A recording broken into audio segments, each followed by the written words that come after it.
Hello guys, আজকে আমরা একটা নতুন রেসিপি নিয়ে চলে এসেছি। সেটা হচ্ছে ডিম কারি। প্রথমে আমি চুলায় একটা প্যান বসিয়ে দিলাম, সেখানে কিছুটা তেল দিয়ে দিলাম। এরপর সেখানে কিছু পেঁয়াজ কুচি, রসুন কুচি আর কিছু টমেটো দিয়ে দিলাম।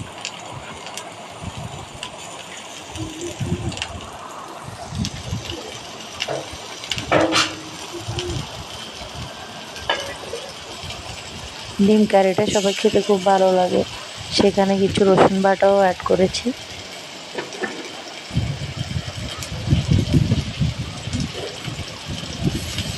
হলুদ গুঁড়া দিলাম 1.5 চামচ, মরিচ গুঁড়া দিলাম 3 চামচ,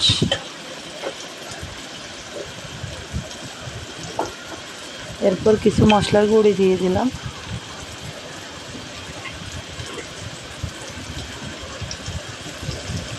এক চামচ দুধ দিয়ে দিলাম,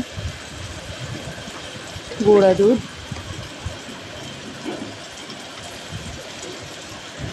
এরপর এগুলোকে ভালো করে নেড়ে চেড়ে নিই।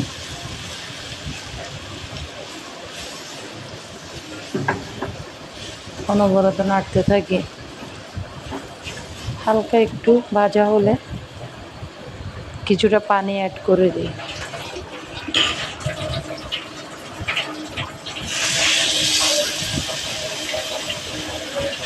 পানি দেওয়ার পর আবারও নাড়তে থাকি। হালকা একটু নাড়তে নাড়তে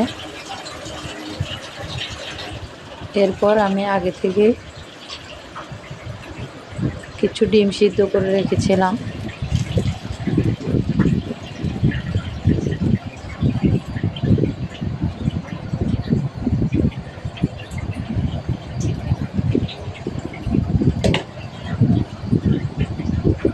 লবণ দিতে ভুলে গিয়েছিলাম, আমি লবণ দিয়ে দিয়েছি কিছুটা।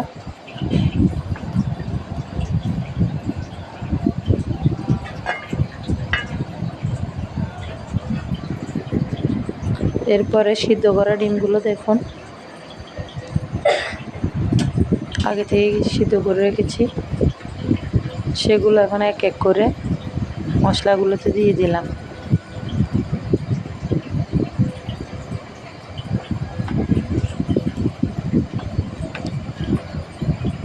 চারটা ডিম দিয়ে দিলাম। এরপর নেড়ে চেড়ে দিয়ে ভালো করে ঢাকনা দিয়ে ঢেকে দিই। 10 মিনিট পর আমরা আবার চলে এলাম। দেখুন সেদ্ধ হচ্ছে মশলাতে, ডিমগুলো খুব ভালো করে নেড়ে চেড়ে মিশিয়ে দিই।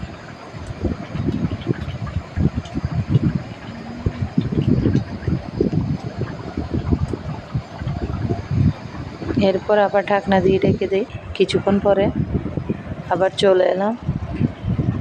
ডিম কারিগুলো এখন হয়ে গেছে। দেখুন দেখুন কালারটা খুব সুন্দর এসেছে, মাখা মাখা হয়েছে, অতটা বেশি ঝোল নেই।